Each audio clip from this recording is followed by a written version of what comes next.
Hello and welcome to Health in the Real World. We're here today with Dr. Marcia Martin, multiple repeat guests. Marcia, thanks for coming back. Always happy to be here and excited to share with you everything we can about how spirituality can help us in the real world. It's Oh, that's just, awesome. it's just, what are we doing trying to tell people step out of your real life and do this practice for 5 minutes a day? We're not going to do it. So, practical everyday spirituality that fits into your life as opposed to, like you say, time out. I need to go be spiritual now, Right. I right? I need to go remember that I'm not supposed to be stressed and that I'm supposed to be flowing. Find me somebody that can do that. And they're probably someone that perhaps they don't have a job or they've inherited a large sum of money and they don't have a family. So Right. they're all by themselves with no pets or interruptions or anything that you could halfway call what most of us are dealing with in our regular lives. I just know for myself, if you tell me, put everything away and then go do this practice, I'll do it once a month, maybe. Right, right. So things like prayer, meditation, maybe going to church or temple, synagogue, whatever religious affiliation you're with. I have noticed recently, going to church, say like last Sunday, I noticed this that the average age at a church service tends to be a little older, right? So again, like maybe these people are retired and they have more effort, energy, time that they can devote to the church, right? But very important to know that spirituality, like you say, it's not something that okay, it's Sunday, let's go to church, right? It can be something that we incorporate in our daily lives. So actually, first, let's back up a little bit. People who don't Okay. know us, I'm Chris Jenke. I help people eliminate chronic pain through exercise, gentle stretches. Marcia, give a quick introduction for yourself, and then we can move on. Okay. I'm Dr. Marcia Martin, the heart healer, and I help people overcome abuse and trauma by clearing and healing the energetic heart space with the angelic energetic realm. So Nice. I'm never far from them. However, this is my work. And when I was far from them, I understood that this had to be a practice that I could incorporate in my daily life as it was, and not something that could wait for Sunday or a holiday or, something like that. It was too important, and I was too far from my ideal life to believe that I could casually stroll into a new way of being. I needed an overhaul. Right. Got it. Got it. And a lot of people listening might believe that as well about themselves, that they need that overhaul. How do you start if you're somebody who feels like you're so far gone from where you should be or could be? What are some steps somebody can take? I think the most important thing is to step away from criticism. So, if you got in a dark place, you're probably not feeling really good about yourself. You might have the whole dialogue running that, oh, I'm such a victim. These bad things just keep happening to me, and, things along that line. But one thing I think that it's important for us to understand is if we keep looking at ourselves as victims, even though bad things have happened, we're never going to be able to move out of that place where you are taking control of your life and honoring all that you are. So you got to stop with the criticism. Let me Yeah. get Yeah. this so that you Yeah. can see me. Sorry, I'm playing with See an me. angle. That's Oh, okay. You got to stop with the criticism because the minute you tell yourself, oh, that was stupid, you've just now asked yourself to let everybody else run ahead or let whatever you were working on get away from you yeah. while you feel badly about whatever it is that you're working on. So, if you can begin from the place, let's say you did do something that was really stupid. Believe me, I've had my share. So let's start there. Okay, you did something really stupid. Instead of saying, oh, that was stupid, take a minute, take a breath. Huh, okay, I don't think that was what I wanted to do. What can I do instead that will make this better? Or how can I fix this? I don't need to spend any time berating myself for what I did poorly because that's not going to move me out of the situation. So, okay, yeah, that wasn't great.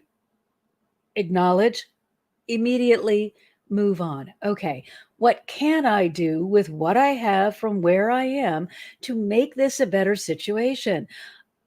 Being in the space of that was stupid isn't solving the problem. And then it makes you believe that you don't have the ability to solve the problem. So the sooner you get away from what's wrong and start looking for a way to make it right, the easier it becomes for you to find those solutions. And we have to remember too that the problem is going one way and the solution is usually going a different way. So we've got to, as quickly as possible, move from the problem lane into the place where we are willing and excited about finding a solution. And Yeah. you don't get excited if you're busy beating yourself up. So, Right. you Right. know, and even if you have to lie and Yeah. okay, I'm not really telling the truth. You know what? Give yourself a break. Okay, that may not earn you points as most brilliant thing you've ever done. However, just let it go. Okay, I'm really good at, and then find something that you do well, something that you admire about yourself, something that can make you feel good. Take the performance pressure off. You're not in a competition, you're in a life that's going to have things that go up and things that go down. Yeah. So take that pressure off of you. Hey, I'm really good at whatever it might be. And then give yourself a minute to do that so that you can recover from, oh, that wasn't so good. Be the most forgiving to you that you can possibly be. Most people who have found themselves in a dark place are very unforgiving to themselves and very good at excusing other people's behavior. Yeah. So, I was just thinking about that exact thing. I know uh, people who suffer from PTSD, for example, it's not necessarily from something you witnessed, but it's more of something you've done, right? Like people who are in the military and they kill somebody, especially an innocent civilian, they hold that for a long time. how And could I have done there's, that? Yeah, I was so stupid. What was yeah, wrong with me? Well, right. as And it's long like, as it's like we forgive other people so quickly, especially if they're strangers, right? I noticed this too, this tendency in myself. I think it's concentric circles. It's like the tendency to not forgive yourself, and then your family, say your kids or your parents, you'll forgive them a little bit faster, but still not as fast as a lot of people will forgive a complete stranger and just let them off the hook. So it's so interesting. I love this concept of self-belief. When we have that self-belief, we know that, like you said, you make a mistake. If you have that self-belief, okay, it's a mistake. Yeah, I'll give it to myself, right? I should have done something different. Can't do anything because I don't have a time machine yet. But next time, what am I going to do next time? So what do you tell somebody who's at that point? So they've gotten rid of the guilt, the shame, and they're saying, okay, well, I am ready to move on. What's the next step, would you say? I think you have to stay in the compliment zone, which is, hey, I'm really believe in myself. And if you can't get that far, well, yesterday I was really great at getting whatever it is done. Stay in the place where you're winning. Stay in the place where you are seeing yourself as someone that you admire.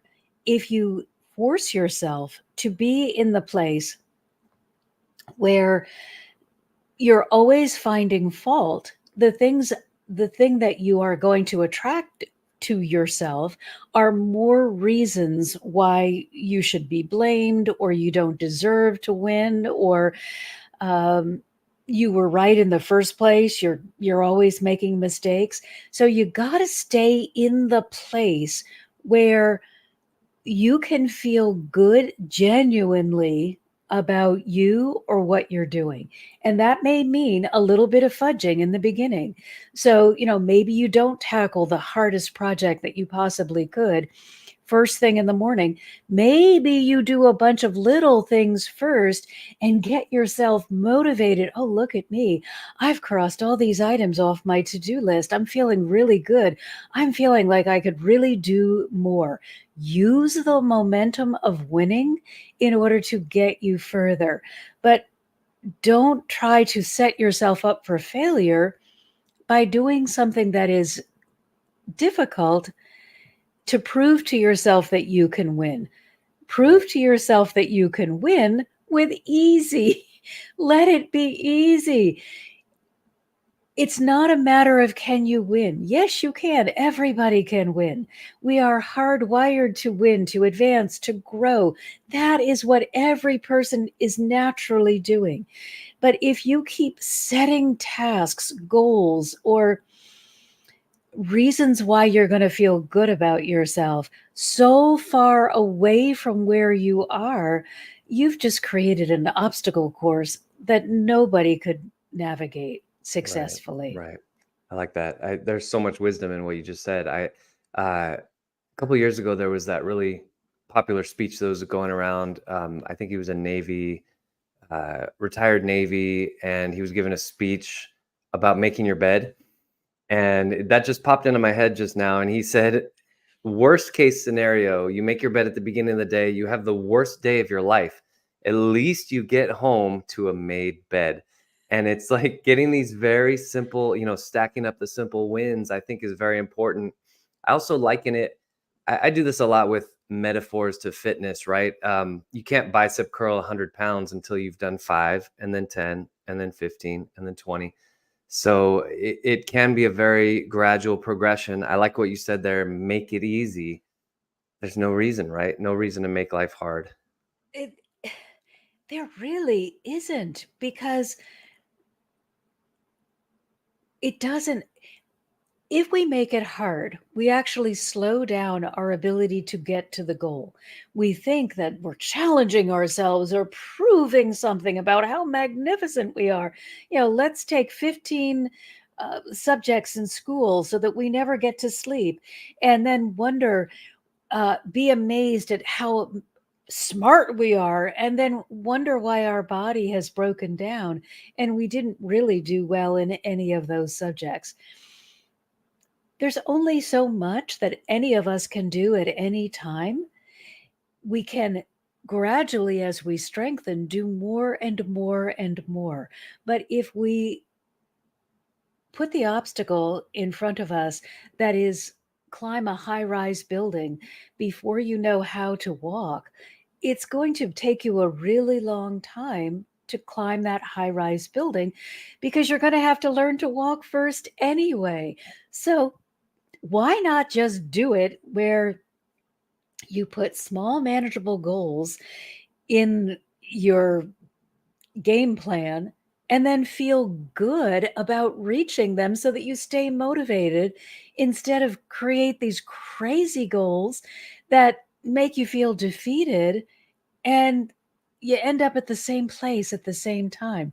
It's those people that I never understand that are racing from red light to red light. Um, okay, so you used more gas than I did, but we Right. arrived at the same time and we're going to go forward at the same time. Right. So, what's the point? Let's start living intelligent lives, lives where we say, I'm going to give myself a reasonable chance of winning, instead of, I have to prove that I'm the smartest, strongest, or whateverest in the room. I'm going to give myself a reasonable chance at winning, which means I'm going to have to show up. I'm going to have to do my best. I'm going to have to research sometimes if I don't know how to go further. But I'm not going to say, I'm going to be a fitness guru by tomorrow and be disappointed if that can't happen because I'm in a wheelchair. Let's recognize Yeah. where we are and then small, manageable, meaningful goals. Just because it's small doesn't take away its meaning. And you will get there at the same time as the person that is straining and needs to stop and take a rest. That's the old tortoise and the hare, right? Yes, that just The popped into my fable. head. It's It's yes. it's so interesting. I've been teaching myself this and getting a life lesson in doing this. I drive, man, I probably drive almost 100 miles a day, and it's mostly freeway driving. And this particular freeway has a lot of hills up and down, right? So it's interesting because I was thinking about this. I said, I wonder how much I could actually improve my gas mileage if I drive differently. Because what I usually do is I'll just put it in cruise control and just same speed the whole way. And Right. so it's very predictable, like what my gas mileage will be. So I thought, I wonder if I just take steady, just incrementally add a little bit of speed as I'm going downhill and take away a little speed as I'm going uphill.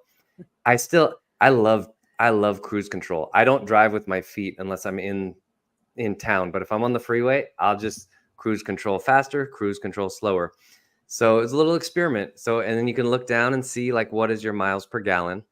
And I was keeping it well, like almost 40. I drive a Ford Explorer and it was at Oh, 40 even going wow. uphill because I would gradually decrease, decrease, decrease. Anyway, I feel like this is relevant to this conversation because it's almost like when we're going through our lives and we're hitting that resistance or we're on the uphill, right? And so many people, like you say, will just hit the gas, they'll pedal to the metal. Oh, this is a challenge for me. Instead of saying, maybe this is a sign that maybe I can just ease off just a little bit. I still want to keep my forward momentum, but maybe I can ease off just a little bit. And then flat, we can accelerate a little. Downhill, oh my gosh. All right, I can open up because that's what my environment around me is telling me, like, all right, it's a downhill season, we can pedal to the metal because everything's going with you. So it's interesting how that sort of just clicked right there because that's been in my mind for the last couple of days. I think it's a good metaphor for life. I think it's so important to recognize that when we are flowing with what is, we're going to get there so much with so much less stress and so much greater ease than if we say, I have to get there now, even when it's impossible. Let's stop creating lives that feel so struggly and start creating lives that just feel good. I don't understand why we think you should have a big prize for being in a job that creates tremendous amount of stress and unhappiness to get a big paycheck. Why don't we say, okay, I know what my needs are financially, and I'm going to do a job that I enjoy that allows me to honor every aspect of myself instead of push myself for a paycheck that now has to be spent on healthcare, mental and physical. I mean, Yeah, it's like exactly. if you love that job, great. Money is great. There's nothing wrong with money. But Yeah, if you are worshiping money at the expense of your family, your health, your right. mental and emotional well being, now you are creating for yourself a life that you need to run from in order for you to keep going. And then I So have to ask you, what kind of life is that? exactly. So uh, I, I'm curious to know because you've alluded to the fact that you sort of kind of stumbled upon this, and your life was not exactly where you wanted it to be. How did that happen for you? Like, what's your story with that? I want to hear this. I was so determined that to make my life one long struggle. I had somehow gotten the message that if I wasn't struggling, if life wasn't complicated, if I wasn't really forcing my way forward, that I should consider myself a failure. I should not be able to take that calm breath and just say, wow, I'm really proud of what I've been able to accomplish. So I kind of built a life that was all around struggle. And if there wasn't a struggle happening, I would find myself kind of uncomfortable. What's wrong? I must not be doing enough if I don't have a lot of resistance coming in everywhere. And it finally just wore me down. I had no more ability to keep living that life. And I just almost Mhm. gave up for a while. And then things got so out of control that then I was ready. Now I'm like, okay, now I need to find another way. Yeah. Going Do all you, in didn't work. do you remember that? Do you remember that rock bottom when you knew your back was up against the wall and you knew like, wow, this has to change? Like, obviously, if you don't want to give 100% detail, but as much as you're willing to share. I remember I was working, the job wasn't bad. It was just my mind was, well, if I'm not struggling in life, then I'm not doing enough. And I was able to take a vacation. I hadn't had a vacation in years and years and years. And it was just stay at home because my daughter was in school. My son had already graduated. So my daughter was still in school and school is in session. Don't ask me why I would have taken a vacation when she was still in school. But anyway, again, like to keep Yeah. it really confusing and struggling. And I remember sitting on the couch and just falling asleep and thinking, I'm exhausted. Every part of my being is exhausted. I don't want to do anything except sleep. This is not a life. This isn't going to work. I don't know how to get out of this. But that was the first indication I'm in real trouble. I have no more energy to get off this couch and actually do something than, and I did fall asleep. I spent most of that vacation week just kind of sleeping, doing nothing. Kind of And, and resetting, right? Resetting the right. body and And just thinking, what am I going to do? How am I going to go from this point forward? I can't keep this up, but I don't know what else to do. And yeah. that's when I really began searching. And because I was searching, then things started appearing in my life that would help. They were not deep enough yet to really make a difference, but they were enough carrots so that I felt like I had a solution. And that's one thing I think is just so important. You're not going to find the solution tomorrow if you have dug yourself into a really dark place, Yeah. but you can find little fairy lights along the way. So take the win. Take anything that feels better than where you are now. And know if you are willing to commit to a little bit every day, you will find your way out. I We love get our that. Yeah. And don't you think, we get ourselves into these situations because we have been unwilling to commit to small positive change. We've Yeah. been going for that huge win, and it's usually impossible to find it. And then, well, see, I'm a failure. I knew I was worthless. Why do I Right. even try?